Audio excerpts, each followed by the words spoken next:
Today we're going to be talking about something I know quite a bit about. We're going to be talking about water hunting.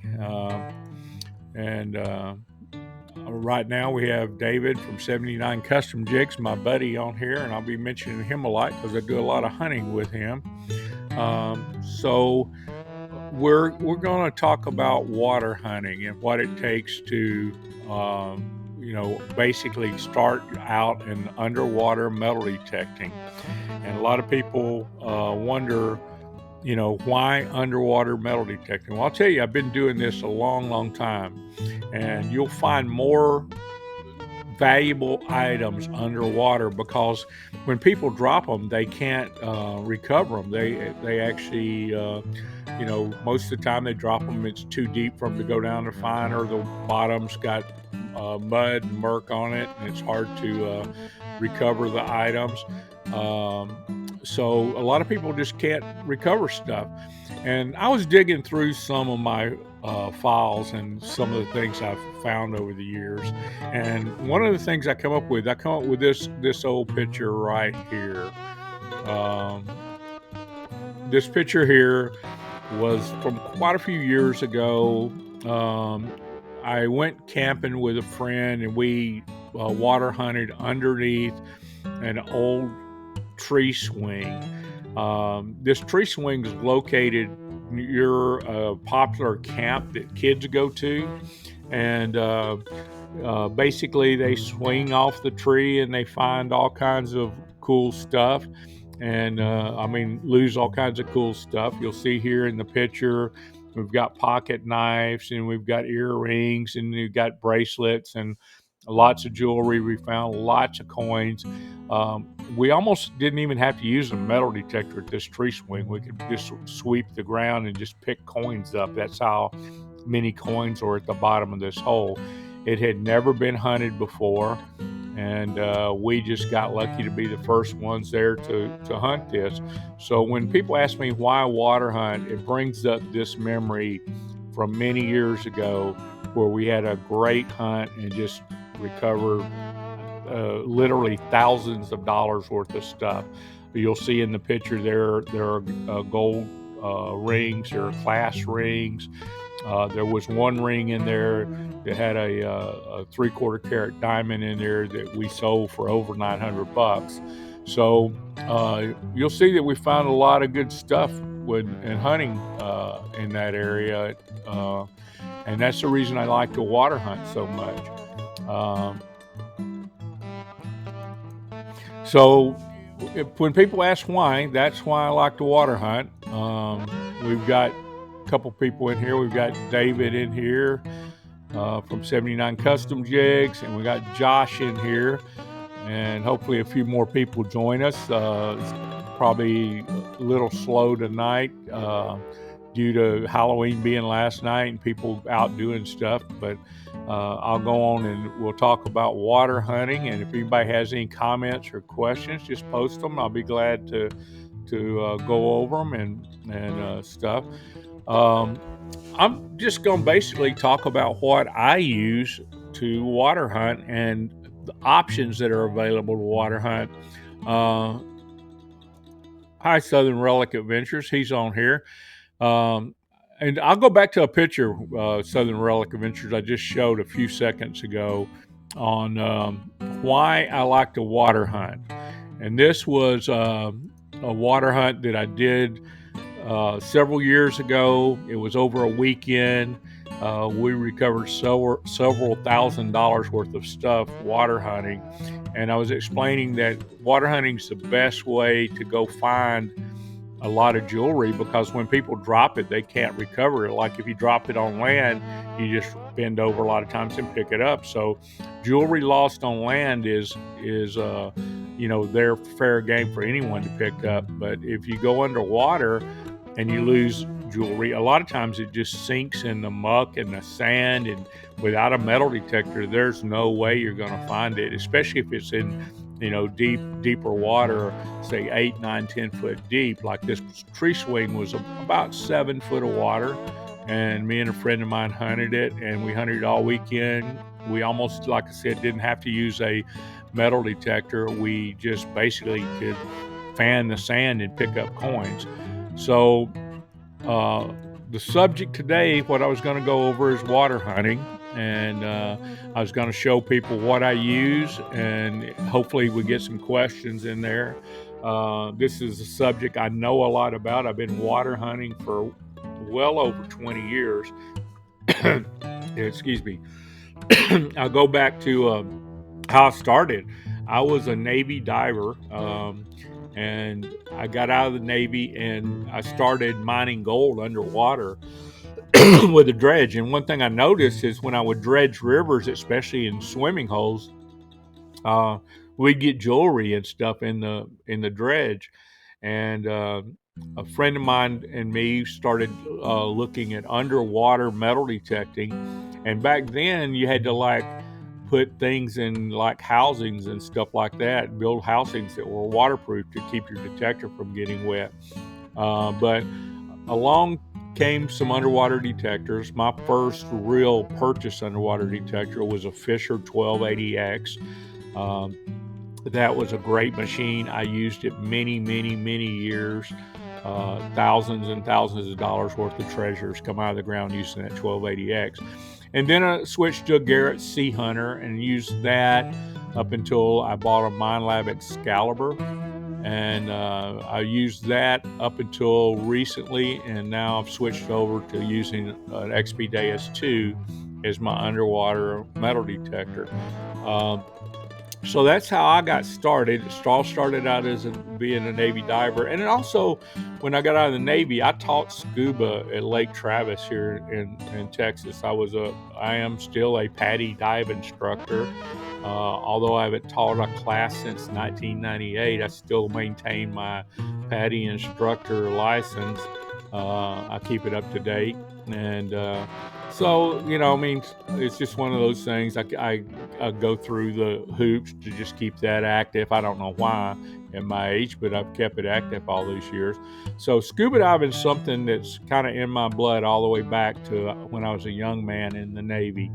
And so underwater hunting and underwater gold prospecting has always intrigued me. And so that's the reason I do it. I wanted to like talk about equipment today. Man, they've really got improved equipment. The years of having to do tanks and stuff like that has given away to now we just have one little lightweight system, and it's like one handful, and basically just has a regulator on here, and that's the whole system. I mean, no tanks. That replaces all the tanks and everything that we used to wear. And this is a Blue 3 Nemo, and I use the Blue 3 Nemo. It runs on rechargeable batteries. Each battery lasts anywhere from an hour and a half to 2 hours. I typically get 2 hours out of a battery. I don't breathe hard underwater. I don't work hard underwater. So 2 hours is about my normal time. So a couple of rechargeable batteries, 2 or 3 rechargeable batteries, I can have a good day of hunting, and they all recharge. So that's my main system is the Blue 3 Nemo dive system. Um, and on top of that, the next item that obviously everybody asks about is what metal detector can you hunt with? Well, I hunt with an XP Deus 2, you see here on the shorty dive arm. And this is the whole detector on the dive arm. I'll switch here so you can see it. This is the whole detector. Notice I use tie wraps to keep this little antenna fastened to the bottom because you catch it on stuff. It runs through the shaft, runs right up into this RC Diggs case that I have on here. This case from RC Diggs, you'll see the name right. I think you can get the angle so you can see the name, but RC Diggs on the bottom there. But this case is real good. It keeps the antenna wire runs up through here like so, and then it runs down here across the top of the detector, and it keeps this little lid that screws on keeps the antenna wire in place. So this addition to the shorty dive arm, that's my whole detector. As you can see, it's typically about that far away from me. Underwater, I could just fan the sand like so and grab what's here.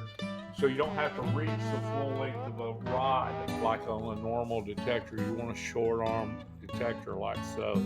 So this is the full system right here for that. Now the next thing that I want to talk about is headphones. They have a lot of different actually, I want to keep talking about metal detectors. It doesn't cost a lot to get to be an underwater detectorist. Um, you know, everybody talks about you really have to have a really expensive detector. You don't. This detector right here will serve as an underwater metal detector. You get this for under $300, and you attach yourself some waterproof headphones to it. They make some good ones from Gray Ghost and other ones, and you can detect just fine with a $300 detector. They actually sell smaller detectors that are handheld that have no discrimination for less than $100 that work well under water. There are several channels with guys using those little handheld detectors from Quest and Garrett and other people that have those handheld detectors. So you really don't have to have an expensive detector. The Mind Lab, like I said, Xterra Pro works.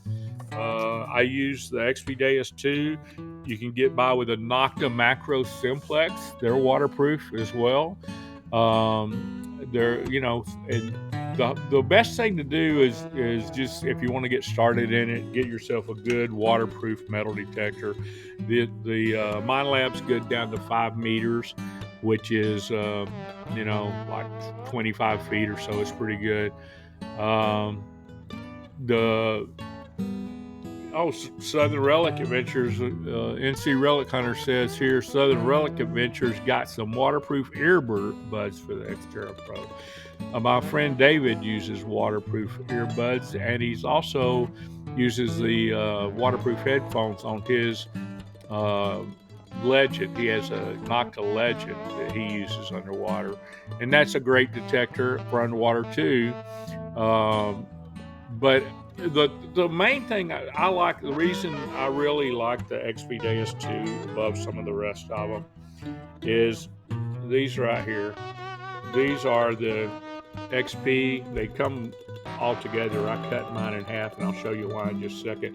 But the XP bone conductor headphones, I'll just show you right here how I use the bone conductor headphones. I take these headphones, slide them over my ears like so, and I bought a hood, a diving hood, that actually just slips right over my head like so, holds the headphones in place, and the headphones are nice and secure right here on both sides. It's kind of an easy way to keep them in place. The original headphones, the reason I cut them is I have a big head, and when I put these on, these would bend out like this, and they wouldn't really touch the bones right here in front of my ears. Bone conducting headphones, the greatest thing about them is you don't get your ears full of water where you can't hear. You can still hear with just the bone conducting headphones on. So when your head gets full of water, your other headphones, it kind of dampens the sound. Even when I had underwater headphones on, I basically didn't like them as much because your ears are full of water. It's going to dampen the sound. I don't care how good the headphones are. So hearing underwater has always been a problem when you're using regular underwater headphones. The earbuds, I have never tried earbuds. I've never tried them. I gotta admit, I've never tried them. But the bone conductor headphones are awesome. I don't know. My only concern about earbuds is plugging them in your ears. If you're diving down, 5 or 6 feet, that's fine. But if you get down around 8, 9, 10 feet, your ears start to expand from atmospheric pressure, and you'll need to clear your ears at one point, and you'll grab your nose in your mask and blow, and it clears your ears, um, like that. So that's the reason I use the bone conducting headphones. And see, Relic Hunter says that's a great idea. Thanks. I actually got part of that idea from Calabash. The rest of it I came up on my own, but Calabash cut his earphones and used them like that as well. And so I got that idea from him. And the other thing you got to have, so we've talked about metal detectors, and we've talked about your earphones and the importance of getting a good set of underwater headphones of some sort. The next thing is a scuba mask, and scuba mask. I'll tell you, I've been diving for a lot of years, and people buy these one-piece glass masks that have one piece right here. And the problem I have with one-piece masks is that they're not sturdy enough over time. Basically they wear out due to a frame. But when you get a good mask, like this is what's called an octo mask. It has a GoPro mount up here, and that's how I film my underwater videos with this octo mask. Um, and I put links to all these products so you can find them in the description of this video. But the octo mask, you can just screw your GoPro right on there. It just mounts on there. It's got the mask built in, and these sell for about $70 on Amazon. But I like the octo mask. Be sure they've got several models. Be sure to get the ones with the split frames. Doesn't really hurt your vision that bad, but they'll just last you so much longer. Plus, I find it easier to clear my ears with the split mask. So when I say clear my ears, when you're wearing a scuba mask and your ears start getting plugged, you just hold your nose, blow gently, your ears will pop, and that equalizes the pressure in your ears. So these octo masks are I can highly recommend these. These are the best masks I've ever owned. And for $70, I've used these quite a bit, and I really love them. That's the way to go as far as mask goes. Um, there are a lot of options too when you want to get accessories for underwater, and that more or less depends on where you go. If I'm hunting here in Texas, there's a lot of rivers that I hunt in, and those have narrow cracks in them, and you want tools that can get down in those cracks and pull jewelry out. What happens is jewelry is just like gold nuggets. So if you're familiar with prospecting for gold, jewelry catches up in rivers just like gold does. So what you want to do is get yourself something that can fit down in those cracks and crevices.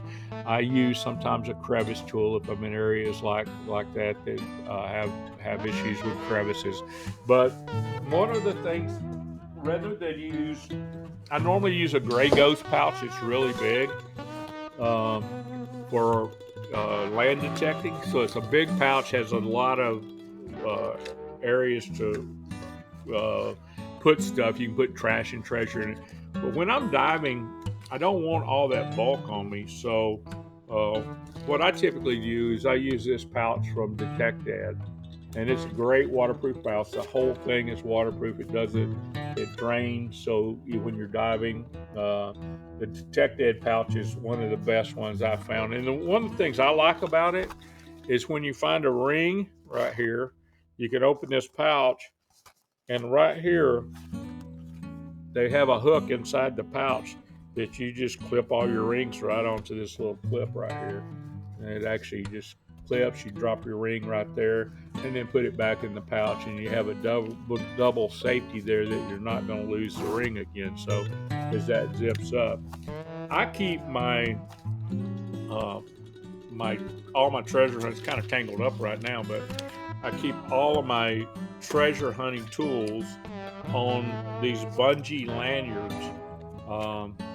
I use orange lanyards so they're easy to see underwater. My pin pointer is on one of the lanyards. You can see right here. Just fasten it. It's a bungee cord, so it stretches quite a ways. I like that. Those little slinky things don't really work good underwater, and I got rid of them. The next thing I use is I like to use a sand scoop, and I could never find one that was all the ones that they sell are too big and bulky, and so I found this thing. It was made for scooping dog food or pellets into a wood burning stove, and all I did is get this thing and I cut a bunch of holes into it, and that's what I use forever. It's small, and so it fits in my pouch real nice here. So um, you don't have to worry about a big bulky thing when you're scooping up your treasure off the bottom.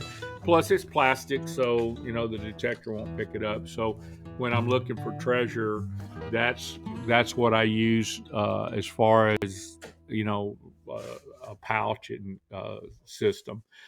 So water hunting, like I said, is very rewarding, and if you're interested in water hunting, just shoot me. If you have any questions, just shoot me an email. I'm easy to find. I have a website here, tomashworth.com, that you guys see back here on the sign. And my email address is really simple to remember. It's tom@tomashworth.com. Pretty simple.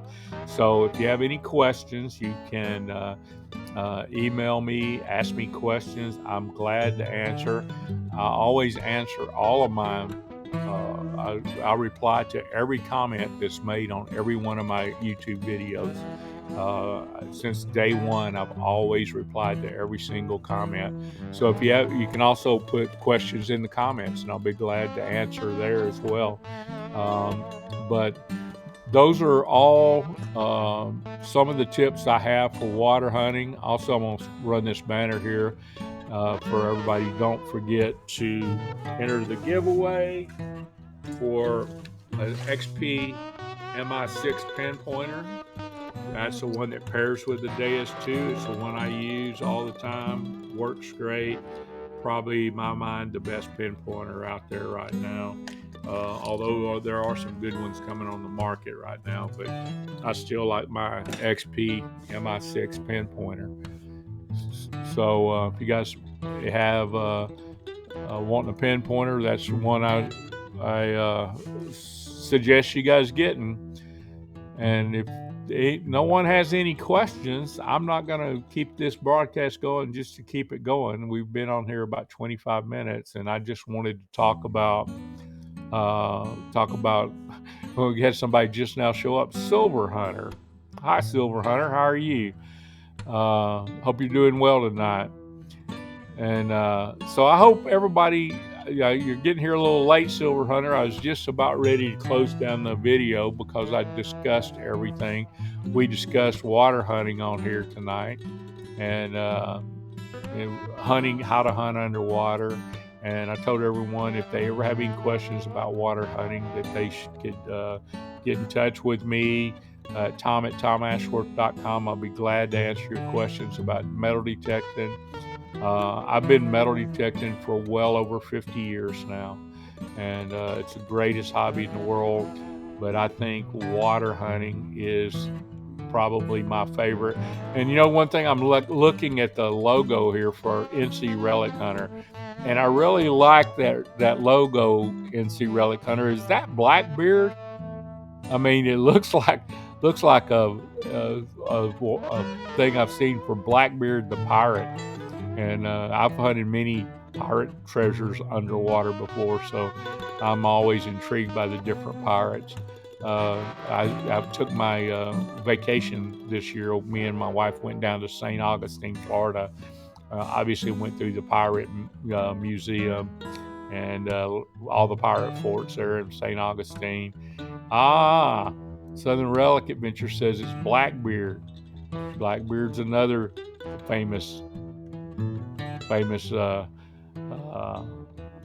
pirate, and put him back up here so we can see the pirate Blackbeard. Yeah, so I mean, I love pirate treasures. They're awesome. We have Jean Lafitte's treasures off the coast of Texas here. I think in previous videos I have shown where I dove and I found 96 Spanish reals from the 1530s.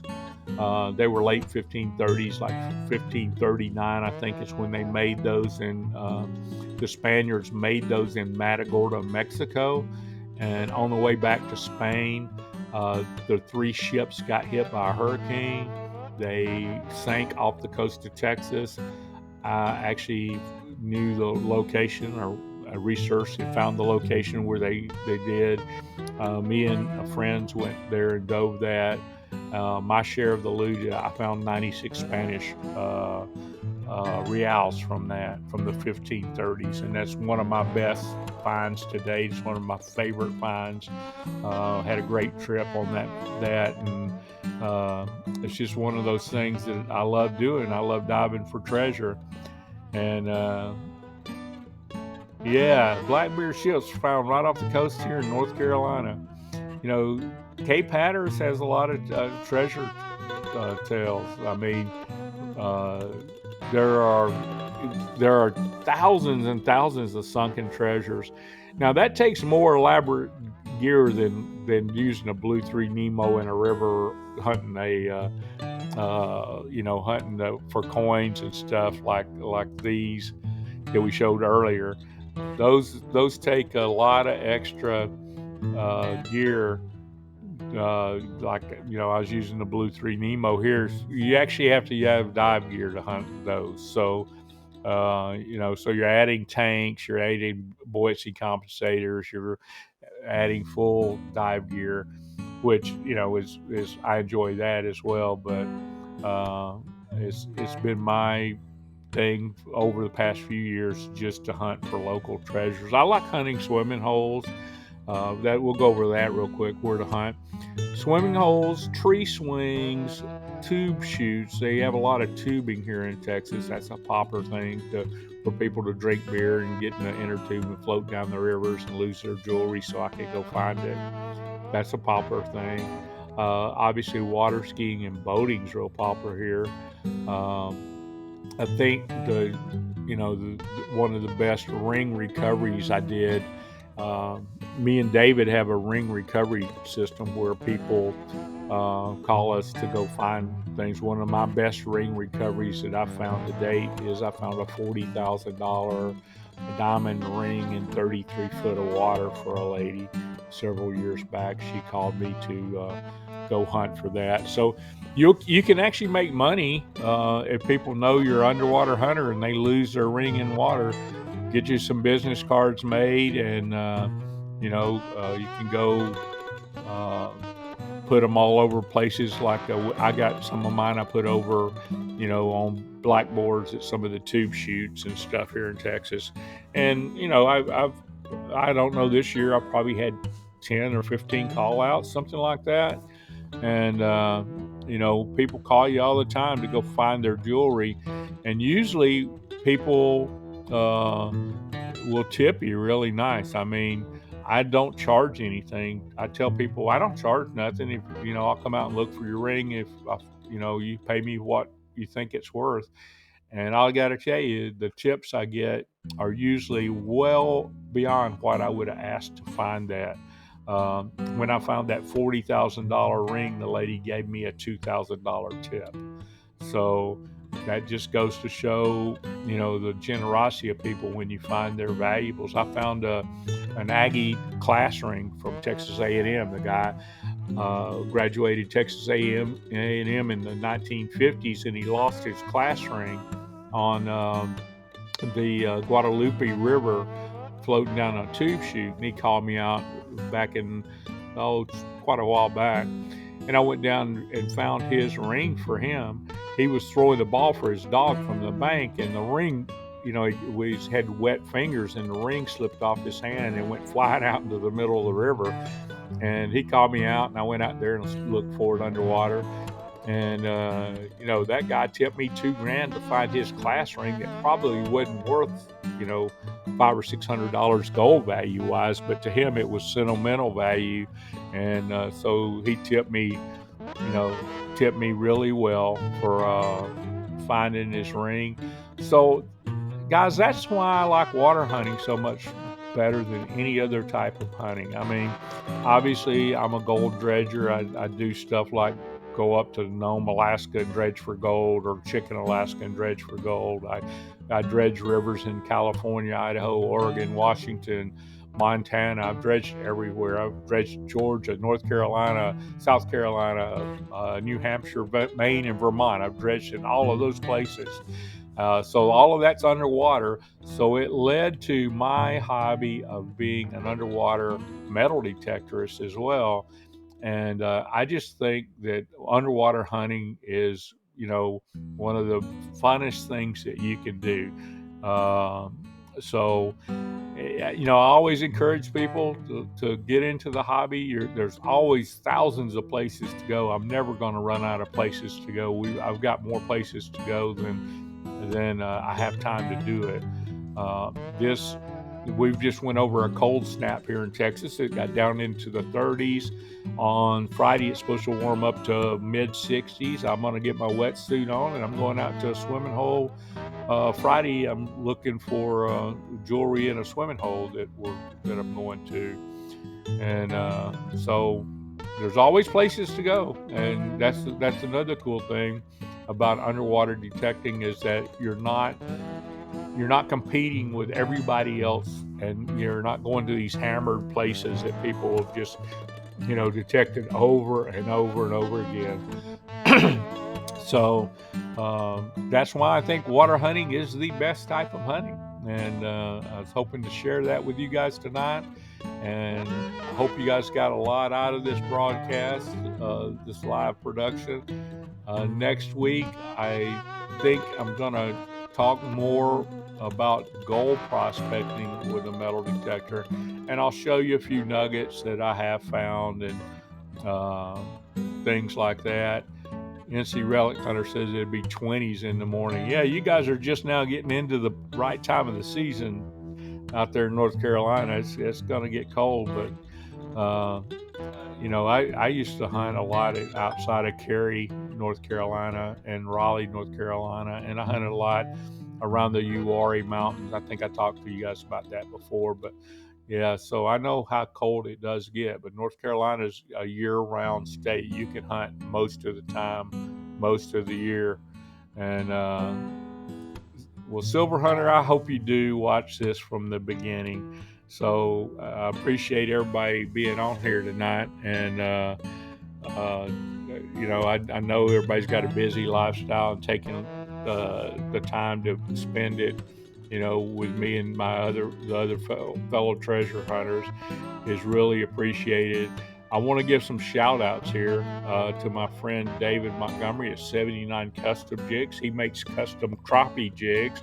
He also metal detects with me. He's one of my best friends, and I suggest you guys go check his channel out. I want to give a shout out to Southern Relic Adventures. He had a awesome show last night talking about the Extreme Hunter from XP.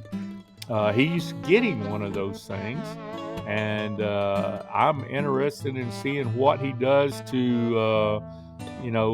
does by sharing. I'm hoping that we see an unboxing, what comes in the box. I'm hoping we see programs that are used. I know Southern Relic Adventures will do that because he always does, does a lot for the community. As far as relic hunting, I don't think anybody around would benefit more from the Extreme Hunter than Southern Relic Adventures. Some of the things that he goes after, would be larger and deeper. And I think that, he'll put that Extreme Hunter through the test. And he's having several live streams. He was having them on Friday nights, and he's on here right now. He said, great show. Well, thank you, Southern Relic Adventures. I appreciate so much you showing up. You and Michael both. I appreciate that. NC Relic Hunter. Appreciate you showing up. And and appreciate David from 79 Custom Jigs and Silver Hunter and Josh Staples for showing up. Appreciate the ones that did show up tonight. Recommend anybody that might be interested in uh, being a water hunter. Tell them to watch this program, and also tell them to email me, because I love to help people learn how to do water hunting and stuff like that. And I know Southern Relic Adventures shares his information, and so does NC Relic Hunter, on how to hunt Civil War grounds. So there is thousands of hours that goes into these, and years of experience that goes into hunting, and people that are willing to share that on the internet. I wholeheartedly support that, because we as a community of treasure hunters, metal detectors, gold prospectors, we all need to stick together to keep our hobby going strong, and we need to just build a big community, and that's what I'm all about. If it's not on my channel, I'm all for helping other people get their channels going. But I do appreciate everybody showing up for my live streams, and I hope you guys join me again next week as we talk gold prospecting with a metal detector. And I will cover a lot of things that I found with a metal detector, gold prospecting. I've got several things. I'll just give you a sneak preview. I've got a hunk of metal that I dug 4 feet deep that's no bigger than that big around. It's so conductive. It set a Mine Lab gold machine off like crazy. And it's not a gold nugget.